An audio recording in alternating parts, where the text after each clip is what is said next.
all that is, all that we are, all that we share together. Be with us, among us, through us. That our intention is to know ourselves,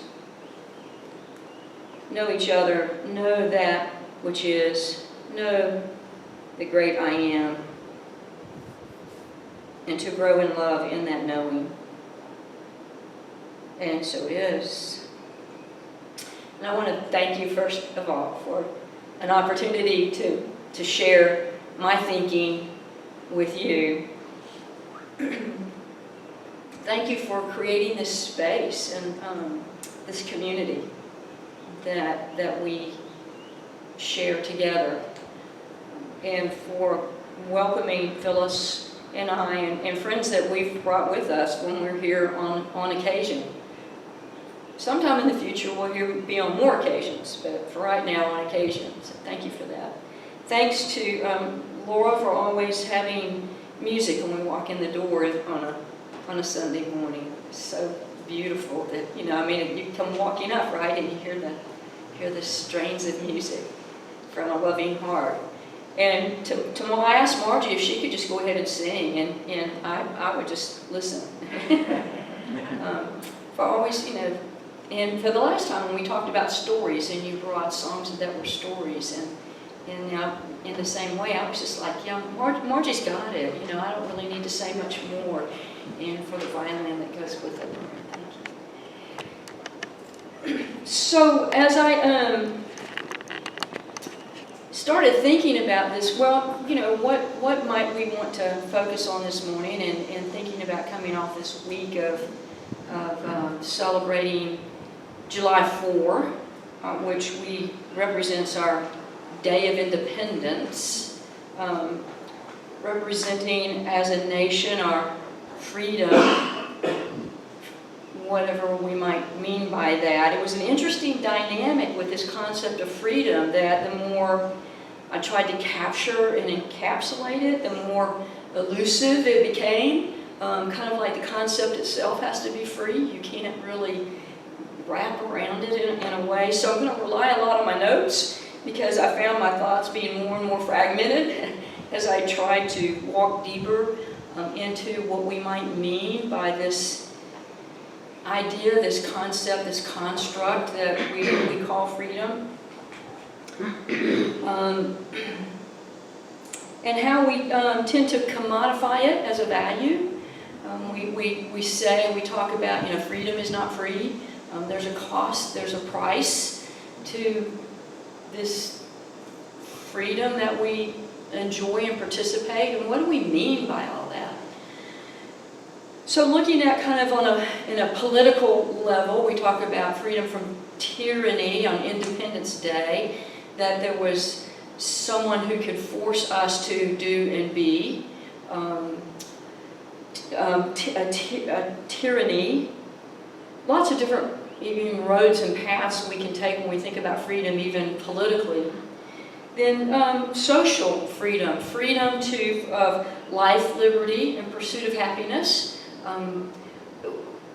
What do we mean when we talk about liberty and pursuit of happiness in our lives? And then from life, liberty, and pursuit of happiness, that spiritual peace that undergirds that. So we have all those different kinds of threads of meaning about freedom. So I thought, well, let me just start on this riff about freedom with a little bit of the history around our Independence Day celebration, and this concept of political freedom that was initiated by people who left their homeland for a variety of reasons. There were lots of different reasons. I think my ancestors were on the prison ships that came to Georgia.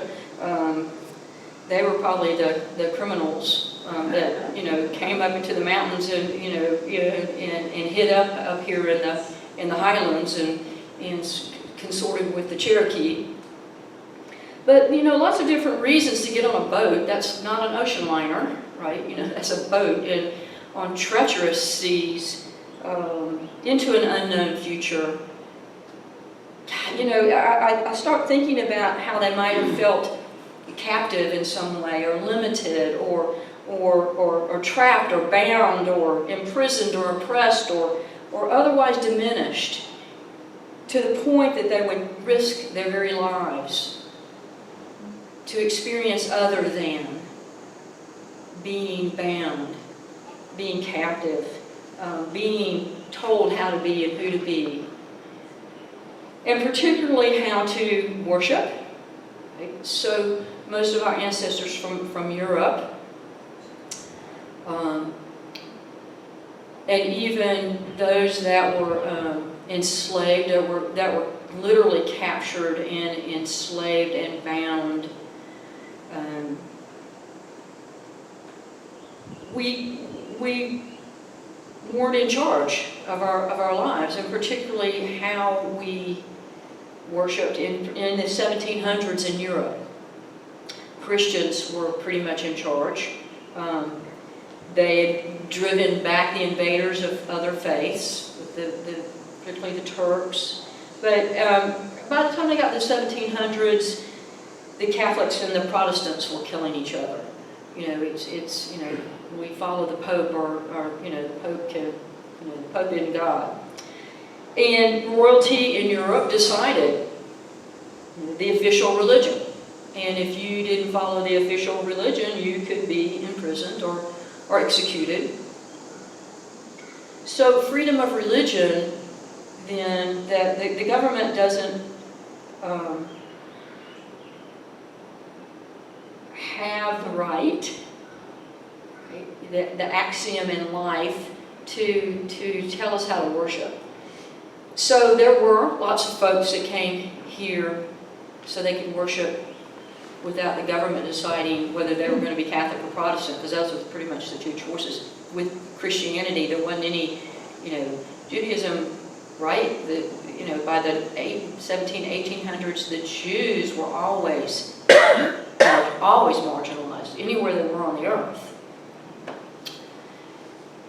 So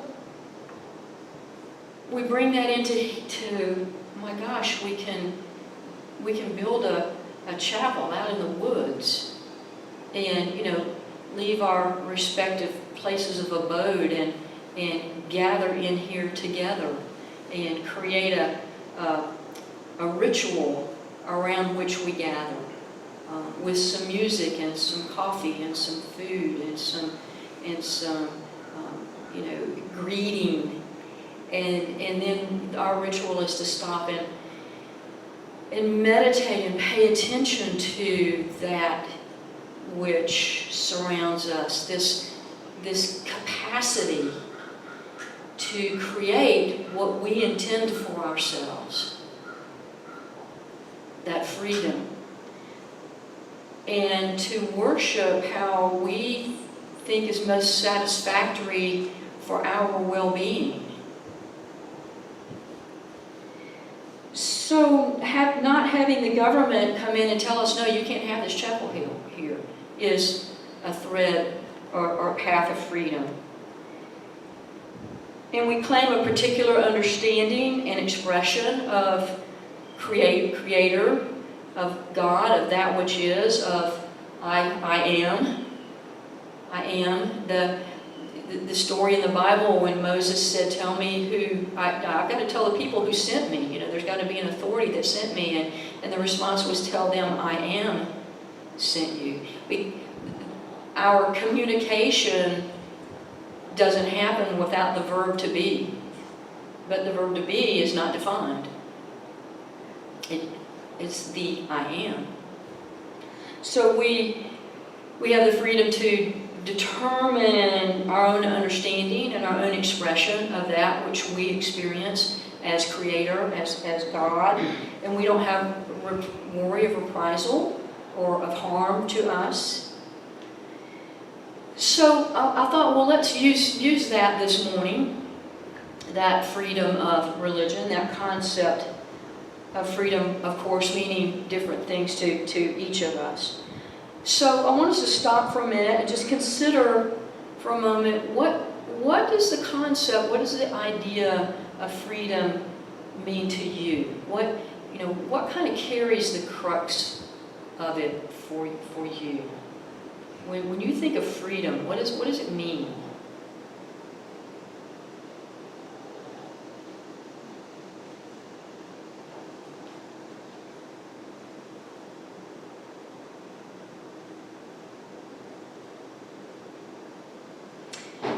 As I kept walking further and further into that for myself, I found myself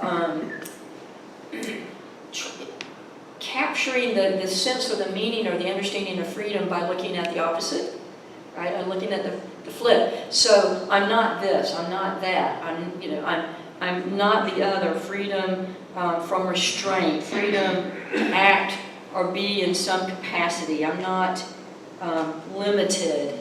I'm not bound. I'm not trapped. So it was what I was not, gave me a sense of what freedom is. Latitude, privilege, right, options.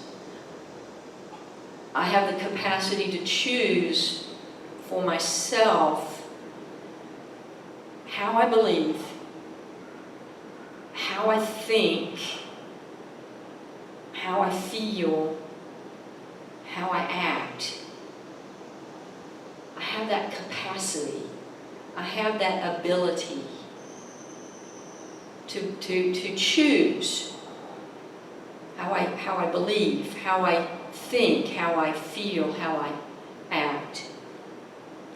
So I want to suggest there's an axiom in our being, in our I am, that freedom has a flip side.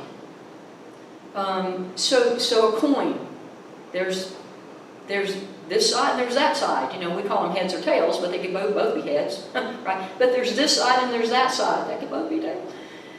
There's a flip side. There's a flip side to freedom, and the flip side of freedom is responsibility. That I'm free, in my understanding of my meaning as I kind of thought about this, is that I have the ability to respond. I have the ability to choose. I have the ability to act. I have the ability to think and believe. I have ability to respond in my life.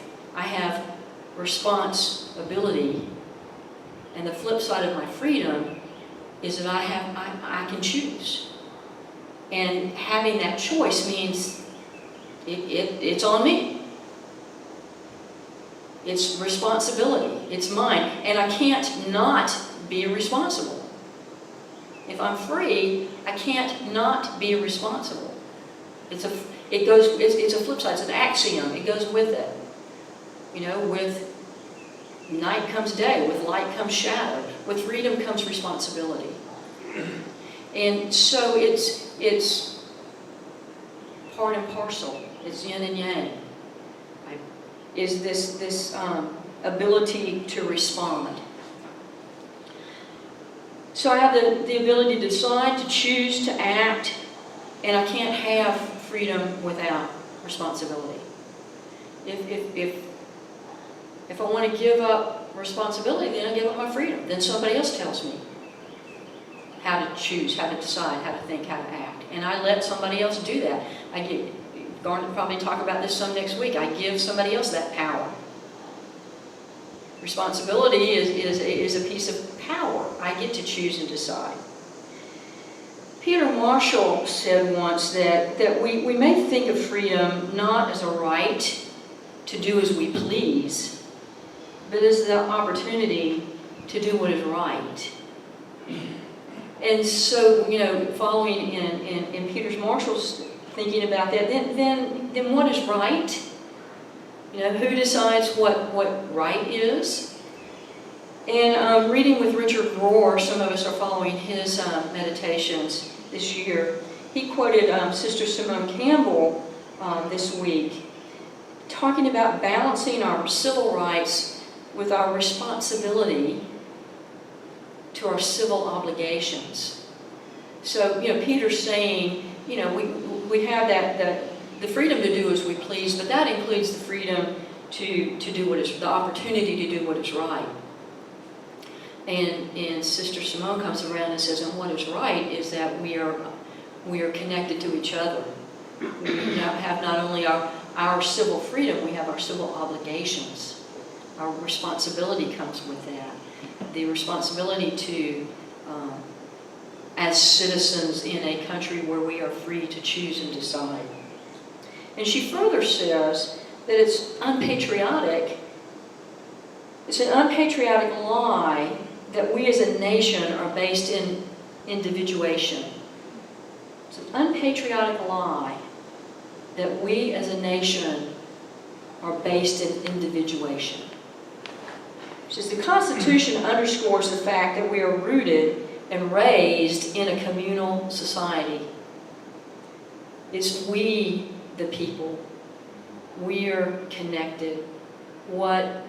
You might have heard the adage, my freedom ends where yours begins. We're connected to each other. How I believe, think, feel, act, impacts you and each other. And the reality is that we are physiologically connected. We are environmentally connected. We're socially connected.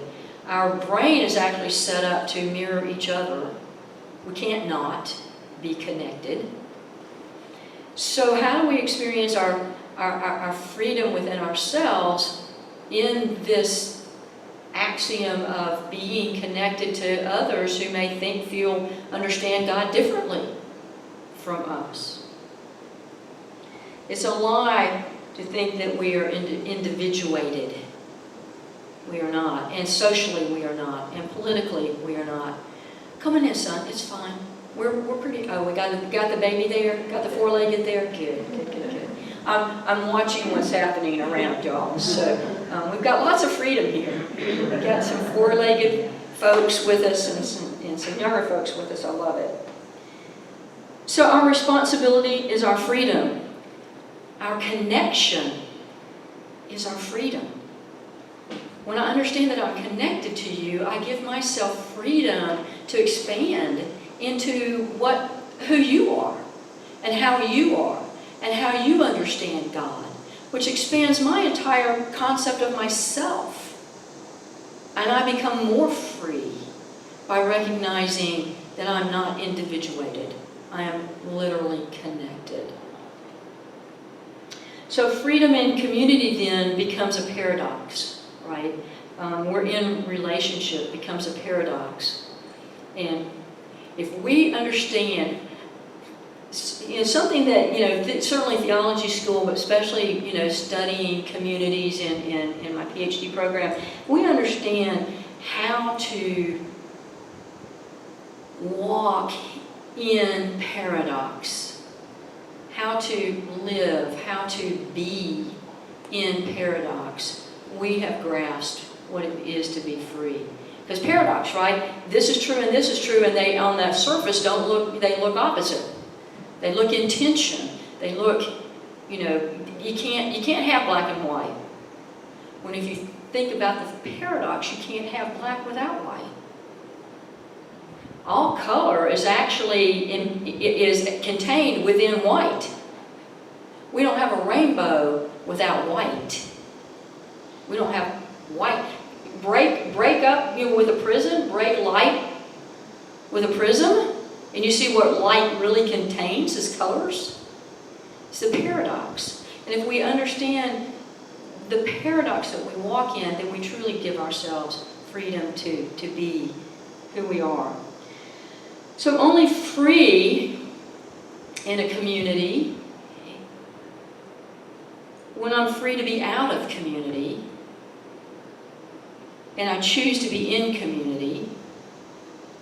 So my mentor used to say, I'm only free in a relationship when I'm free to be out of it. Because if I'm free to be out of it, then I've chosen to be in it. I've chosen socially or psychologically to share space and life and relationship with others. I'm not free in that community unless I recognize that I've chosen to be in the community, and therefore I can choose to be out of the community. I can never not be connected, but I can walk away. I can have some distance. I can say this is not healthy for me in my being, and thus experience and express my freedom. Individuation is a different thing. That's saying we're not of each other, when in reality we are. We're all connected. Socially, to be in a relationship means I can be out of that relationship. If I needed to be in it and I can't be out of it, I can't survive out of it, then I'm not free in it. Paradox. So we choose to be in our relationships.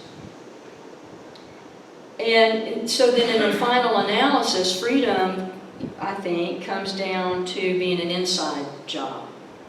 I'm free within myself. Like trust. Trust is, in a final analysis, is an inside job. Can I trust myself to be okay with myself, regardless of how others may be?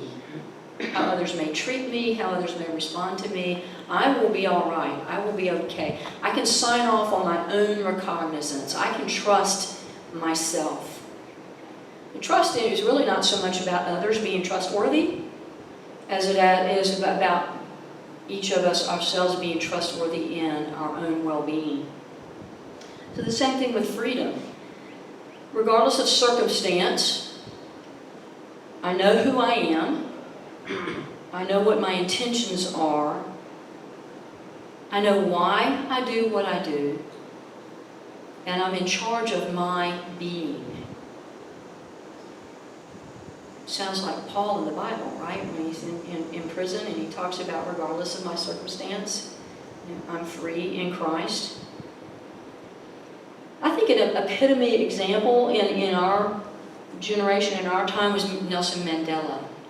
Right? The man was a political prisoner in South Africa for 47 years. 47 years. I think 32 years of our relationship is a heck of a long time. We haven't made 47. 47 years he was told you can't. Now he was a political activist. He was a rabble rouser, so they locked him up because they didn't agree with him. But when he got out of prison, he said, revenge will get us nowhere. Forgiveness is our future, which was Archbishop Tutu wrote a book about it. There is no future without forgiveness.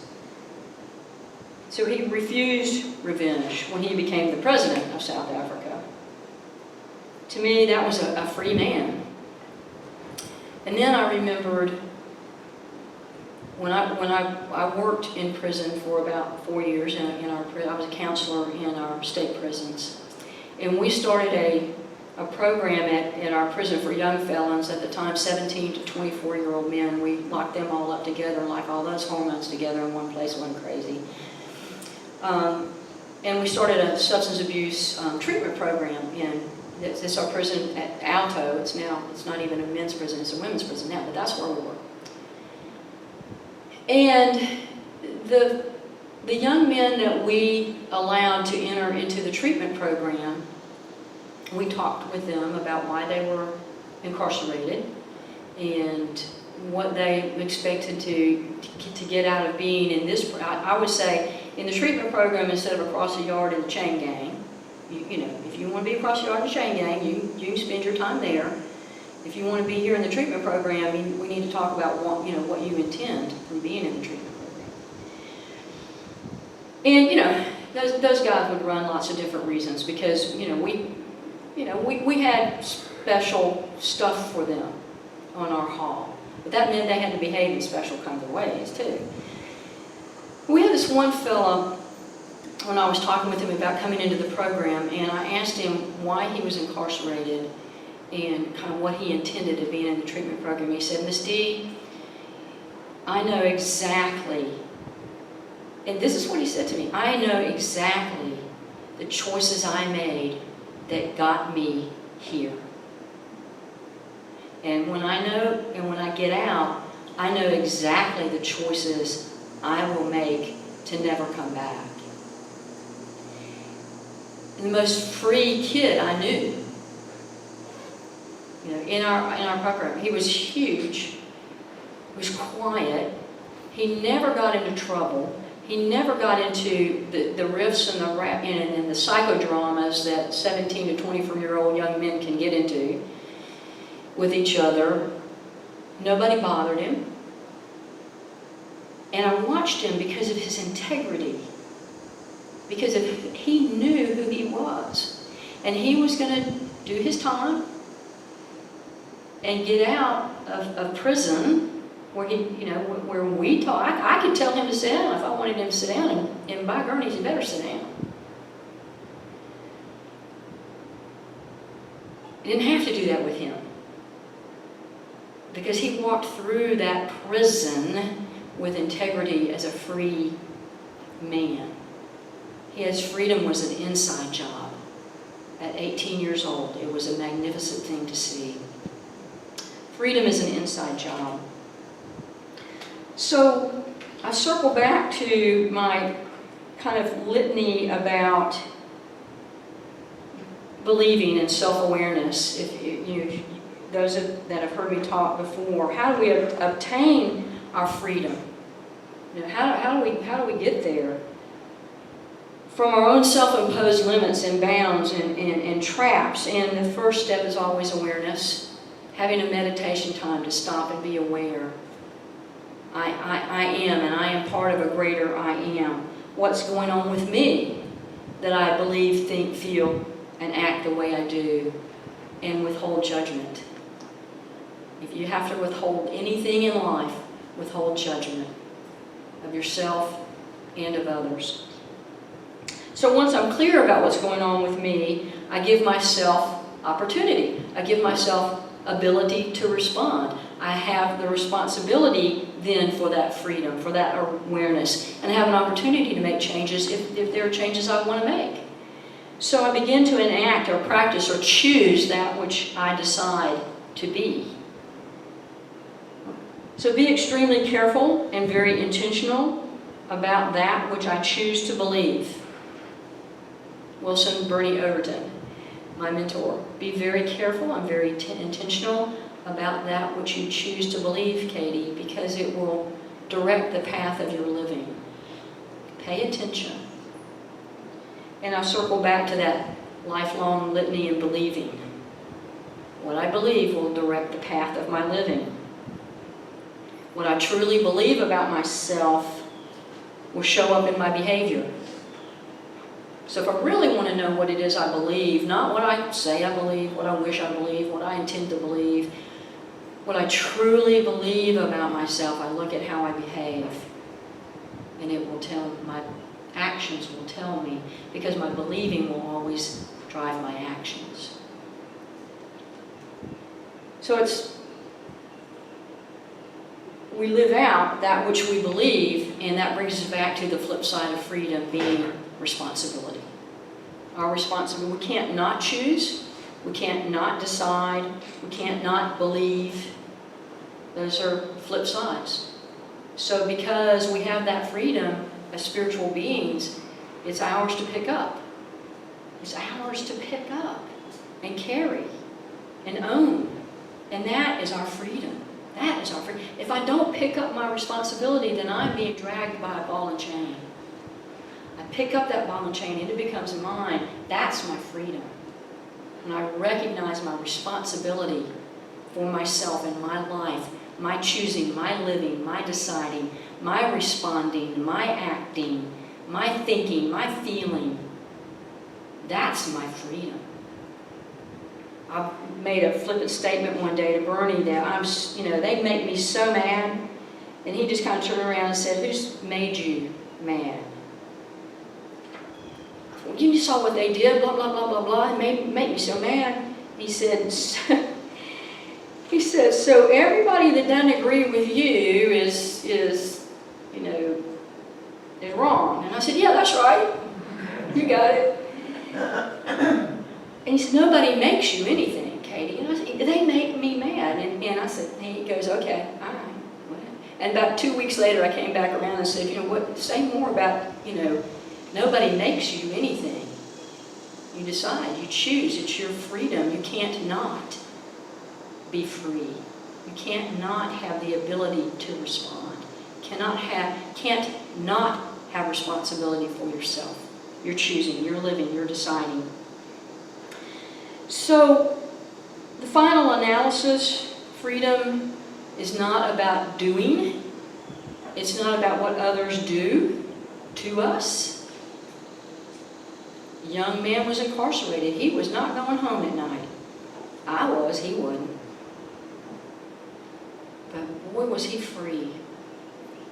He was a free individual. Freedom is not about doing. It's about being. Freedom is about my being. Being that which I have been created to be. So the question becomes, what am I created to be?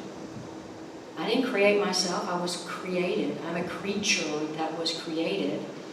I choose to believe by a loving creator. Because choosing that creator is loving directs the path of my living into being loving. Created to be creative.